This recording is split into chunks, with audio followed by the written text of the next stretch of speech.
او آخر کې ګوره زه د دې حالاتو متعلق یو څو خبرې کوم. مرګ هیڅ پته نه لګي، د ټارګټ هیڅ پته نه لګي. منګ ته په واټسپ باندې دمکې میلاو دي، منګ هغه دمکې سکرین کړي دي او د هغې مو سکین کړي مو دي او د هغې مو کاپي سره د درخواسته د ورمړو تاڼې ته لیږلې ده، هغه مخکې لیږلې ده. سی ټي ډي تاڼې ته مو لیږلې ده، کیدای شي هغوی مخکې لیږلي وي یا کیدای شي نه یې لیږلي، ځکه چې زموږ څه حیثیت دی؟ حیثیت نشته. حیثیت خو هله دی چې زه خپل درخواست سره 2 لکه روپۍ ورکړم، بیا به زما درخواست به بیا په هوا شي. او ما ته همداسې هم دمکې میلاو دي او ما ته سرکار هم راکړي دي دمکیانې چې ګوره تا ته خطره ده. ما ته لیګل لیټر راوړی دی چې تا پسې خلک لګیا دي او سخته سنګینه خطره دی ده، که 10 ټوپک وي 20 ګرځوه او که 20 وي 40 ګرځوه. یو طرف ته ما ته سرکار د دمکو اطلاع راکوي، یو طرف ته ما ته دشمن دمکې راکوي، بل طرف ته ما ته سازشونه بې نقاب کیږي، خلک یې بې نقاب کوي. دا سازش روان دی، دا سازش روان دی. بل طرف ته زما حکمران طبقه د دهشتګردو ملګری دا ما ورته بې وسلې کوي. کوم ځای باندې چې زما ګاډی ورشي پولیس ترې راتاو شي، جی تاسو ته چا اجازت درکړی دی چې تاسو د اسلحه ګرځوئ؟ نو زه چې کم افسر له اجازت له ورغلی یم، ما له هغه اجازت نه دی راکړی، زه یې غولولی یم.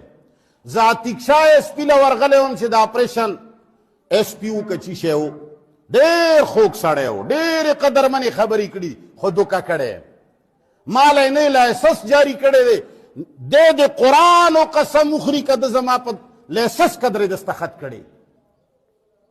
زه ډي سي له ورغلی یم چې هغه خالد نامه وه، فوج نه ریټایر و.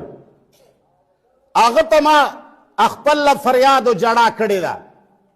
او ما ورته ووایي چې جي مسلمان غوندې ښکاري وایي نه جي زه ښه صحیح مسلمان یم، ته راته غونتې څنګه وایي؟ او بیا وروسته یې دغسې کارونه وکړل چې غونتې ټکي باندې هم زه ښیمان وم چې غونتې هم نه یې د سره. هغه هم ما له اجازت رانه کړ. اوسني ډي سي له به هم زه ورځم، ورتلی هم نه شم، د یارې نه په لار کې یارېږم. یو طرف ته درته وایي چې وجني دی، یو طرف ته تریډس میلاویږي، یو طرف نه دشمن راپسې دی، یو طرف نه تمام محنتونه شروع دي، هم مذهبي پرټی هم غیر مذهبي، هر قسم خلک چې دا حق وینا بند شي. د پښتنو دشمن زموږ دشمن دی، د قرآن دشمن زموږ دشمن دی، د صریحو آیاتونو دشمن زموږ دشمن دی. بل طرف ته سرکار دا کوشش کوي چې موږ بې وسلي کړي،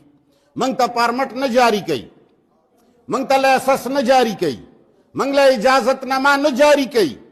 نو چې ته ما بې وسلې کې خو بیا خو مرګ آسان ګران نه دی. نو دا خبرې که چا کم ملګرو وسرسي، ما درته وایي د منافقت ملګرتې مه کوئ. مالداره سړی چې ما ته ووایي چې جي که څه خدمت وي خفه به یې کړم، ولې تا ته پته نه لګي چې څه خدمت دی؟ ته خرې ولې ته نه پوهېږې؟ ته وړه نه خورې؟ تا ته دا پته نه لګي چې زه ولې دا کوم څه؟ دا قرآن کریم خدمت چې زه کوم دا همداسې کېږي. نو یاد وساتئ چې د چا یې پروچ وي هغه د خپلې پروچ، چې د چا پیسه وي هغه د خپله پیسه، د چا چې کم زور وي هغه د استعمال کړي، او کم چې غریبانان ملګري دي هغه د تن من دن سره ودرېږي، دعا دې کوي او غیرت دې کوي، تش جړاګانې دې نه کوي. او په آخر کې تاسو ته یوه بله خبره کوم چې موږ ته حالات معلوم هم دي او خراب هم دي، تاسو یې ګورئ. نو که چېرې څوک احتیا زموږ ملګري وي او دا قرآن موږ سره اورېدل غواړي، نو 2 خبرې دي، یو زما کپری ده، یو ستا انا ده. یو ستا انا ده، یو زما کپری ده. یا به ته خپله انا ماتوې یا به زما دا کپری ماتېږي. په خبره پوه شوې؟ ستا انا دا ده چې ته زما ځای له راځې نو زما ملګري ولاړ دي ستا تلاشي بالي، او که ته وایي چې نه جي زما څنګه تلاشي، زه خو رسانه راځم، نو دا ته بیا زما کپری ماتوې. ته چې خپله انا نه ماتوې که نه، نو بس زما کپری ماتول غواړي. نو مهرباني وکړه چې خپله انا نه ماتوې، زما کپری په شا ماته نه کړي. قسمت سره دي مرګونه، خو تدبیر دی. ګوره موږ د تقدیر قایل نه یو. تاسو ته موږ ویلي دي چې تقدیر په نامه ملایان څه وایي دا دروغ وایي. خدای دا لیکلي دي، ده ته به یې مرګ لیکلی او دا د ده د لاسه لیکلی چې الله د ده د لاسه لیکلی او بیا ما پې ولې وهي. الله داسې کوي دته به یې زنا لیکلې وه دته یې قطع یاره دا خو هر څه لیکلي شوي دي هر څه چې لیکلي شوي دي بیا ما جهنم ته ولې اچوي یو د الله علم دی او یو تقدیر دی تقدیر په نامه چې څه دي دا دروغ ملیانو ویلي دي دا یې دې دپاره ویلي دي چې خلق محنت پرېږدي چې ووایي چې هر څه لیکلي شوي دي محنت څه لکې هېڅ شی نه دي لیکلي شوي یاد ساته او ستا عمل ته اختیارمند دی که جنت ګټې هم ګټلی شي که جهنم ګټې هم ګټلی شي که غیرت کوې هم کولی شي که بېغیرتي کوې خدای پاک تا ته هېڅ لیکلي او هغه ته پته ده چې ته کم نمونه شی هغه علم د الله ځان له دی نو وروره که ته انان ماتوي نو انا دې نن که زما د قرآن ملګرتیا دې خوښه وي نو چې زما ځای له راځې که کم ولاړ سړی و هغه پېژندلې او هغه پرېښوې شکریه یې ادا که ښه خبره ده او که هغه ونه پېژندلې یا بد اخلاقه و یا ته ورته کمقل وایې و هغه ستا تلاشي اخستا او ته پې خفه کېږي نو ته چې پې خفه کېږي نو ته زما کپری په چا ماتول غواړي ستا په جامه کې به سبا ماله بل څوک راغلی نو مهرباني وکړئ زموږ د ملاقات دروازې هم خلاصې دي د راتلو دروازې هم خلاصې دي کني ملګرو ووایي چې ملاقاتونه به بند کړو دا به بند کړو وروره قرآن نشو بندولی د قرآن ملګرو سره ملاقات نشو بندولی تحریک به هم چلوو خپله خبره به هم کوو حق به هم وایو یو بل باندې به ودرېږو هم خوښه مو ده که نه دوه کسان پکې مې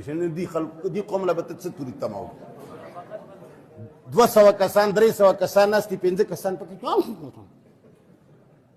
دې قوم نه به ته څه توري تمه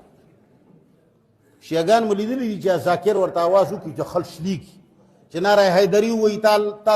یا علي چغه اورېدلې ده هلکه وایه ورې خیر دی هغه ایمان هغوی د غیرت خو ته زده کړې که ایمان نه وي غیرت ته زده کړې ته چې اواز نشي کولی او کلک نشي ویلی نو ته به دننه خو پته خو لګي که د سړي دقه جبې نه پته لګي چې ته دننه څه شی نو وروره که ستاسو خوښه وي چې دا اواز دې جاري وي او دا حق دې موږ وایو په یو بل به ودرېږو کلک به ودرېږو کلکه خبره به کوو او چې راځې تلاشي دې کېږي که خپل سړی او که څوک یې پرېښو هغه دې دا نه وایي چې دا یې غټ وګڼلو که څوک یې تلاشي که هغه دې دا نه وایي چې زه یې سپک وګڼلم که ته خپله انا نه ماتوې دا کپری بیا ماتوې نو لہذا مهرباني وکړئ انا د ماتولو شی دی دا به ماتوو مسلمانانو دا وخت ګوره ډېر سخت وخت دی چې په دې خبره پوه وي داسې وړوکی وخت نه دی موږ ته ډېر معلومات شته دي بعضې معلومات موږ ویلی نه شو ځکه چې هسې هم موږ په نشانه باندې یو چې نور حق ووایو نور هم خرابېږي ځنه ویلی نه شو نو مهرباني وکړئ چې د چا کم ځای کې وسره سي د چا افسرانو کې وسره سي د چا په وکیلانو کې وسره سي د چا د پیسو وسره سي د چا د زور او د اپروچ وسره سي هر سړی د خپل کار خپله منډه ووهي چې موږ خپل کم دنیوي اعتبار سره تدبیرونه دي او ځان سیف کول دي هغه سیف کو او بل چې ملګري راځئ د اول نه مهرباني به وکړئ اول به مخکې صفونو کې کښېنئ شاته به څوک نه کښېنئ تاسو شاته ځای ډک کې بیا چې کله وروستو سړی راشي یا مخکې راځي نو په هغه زموږ شک راځي چې دا سړی مخکې ځان ولې راولي نو هسې نه چې سبا ورځې موږ یو سړی په چادر کې پټ وي قدرمن وي عزتمن وي او زه ورته ووایم چې وروره دې ځای نه مخکې راتېر نه شي دا ستاسو د لاسه نو ته چې اول راشي دلته به کښېنې چې دویم ورپسې راشي ورسره خوا کې به کښېنې وت به نه پرېږدي څه شی کم سړی چې ول راشي هغه به بلکل دې محراب کې زما پوزه کې به کښېني چې لہذا د اول کم خلک راځي چې کم چاڼ شوي دي په ګڼی کې نه دي راغلي پوره سوچه ملګري دي چې دا قریبي علاقه بلکل دوی نه ډکوي